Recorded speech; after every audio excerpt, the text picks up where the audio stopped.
Guys, and today meron po tayo i-share dito sa inyo na bagong investment. Ayan, so bagong investment po guys, kagaya po ng Hero Mining before. So bago natin yan ma-open, kailangan po natin i-activate muna yung ating VPN. So click natin to muna. Okay, so kailangan nyo gamitin ng VPN guys para ma-activate siya. So dito, pwede natin ma-open kasi activated yung ating VPN. So dito, click natin yung OTD mining. So ito yung ating investment guys, no?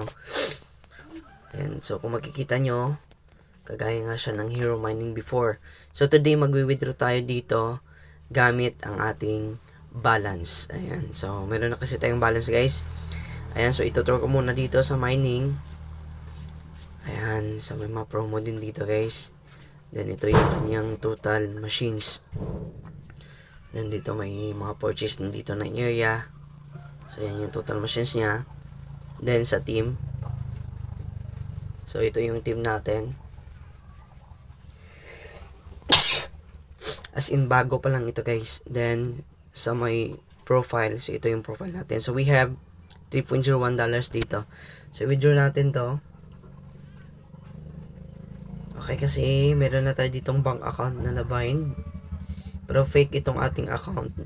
Yung account is yung number na sa Pilipinas. And of course, yung name natin. Then bank name natin is we have STP. Pero yung i-withdraw natin dito is nasa TRX natin. Ayan. So, click natin yung withdraw. Then click natin yung USDT. Then click natin itong 3.01.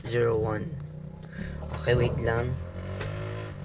Punta muna tayo dito sa ating task.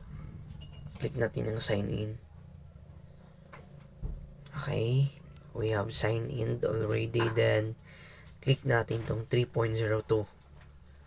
Okay. Withdraw. Then, USDT 3.02. Ayan. Ayan. So, okay.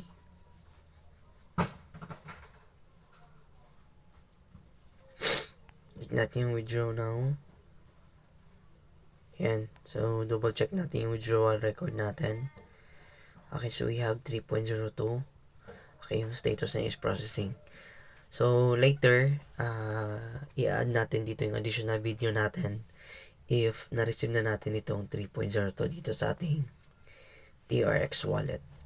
Hello everyone, good morning, and today papakita po natin sa inyo dito yung ating withdrawal sa ating OD mining. Pero bago yan, click muna natin tong ating VPN, then click natin tong ating, check natin tong ating VPN kung ito ay nagro-run. Then hintayin naman po natin dito sa pinakataas kung maglabas tong VPN. Ayan, so may word na VPN dyan.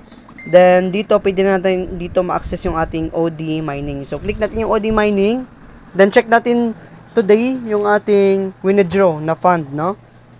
Kung andito na nga ba or na-receive na nga ba natin dito. So, click natin tong my profile. Then click natin yung withdrawals record.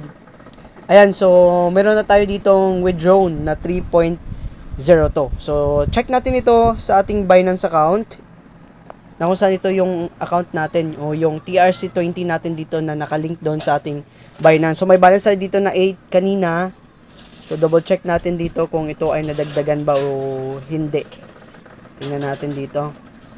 Ayan, so nadagdagan yung ating balance dito, and of course double check natin dito sa spot natin, we have 2.01. So ibig sabihin, ang deduction ng ating withdrawal is nasa $1. So medyo okay, malaki-laki na din yung deduction sa withdraw natin. So ito yung na-receive natin kanina na 2.02 kasi yung withdraw natin kanina is 3.02. So ito yung na-receive natin. And of course, ayan, so ito na yung completed ng ating USD withdrawal dito sa ating SKP. At saka kung may mga nagtatanong kayo guys kung bakit kailangan pa ang VPN dito sa ganitong klaseng investment, kasi available naman po ang ganitong klaseng investment sa Mexico. So dahil nasa Pilipinas tayo, kailangan nating i-activate yung ating VPN para makapasok tayo sa ganitong klaseng investment. Ayan, so sa mga nagtatanong guys kung ito ba ay Hero Mining, yes, Hero Mining po ito guys, na kung saan makikita nyo naman dito yung kanyang software, no? Then yung kanyang icon dito, napaka Hero Mining po ito. Meron din ditong task everyday, so click nyo lang lamang po itong sign in. So ayan, naka 2 day sign in na tayo dito, and of course meron ditong website, may notice, at lahat-lahat na. Kung ano yung nakikita nyo doon sa Hero Mining before, ayan, may mga promo din dito, yung half price.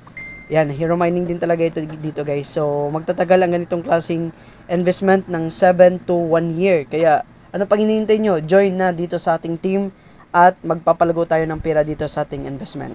So, yan lang muna guys. Abangan ninyo yung mga video natin dito regarding dito sa mga investment na sinasalihan natin na pang long term investment. Huwag na kayo dun mag-invest sa mga tig 5 days to 15 days. Dito na tayo sa long term guys.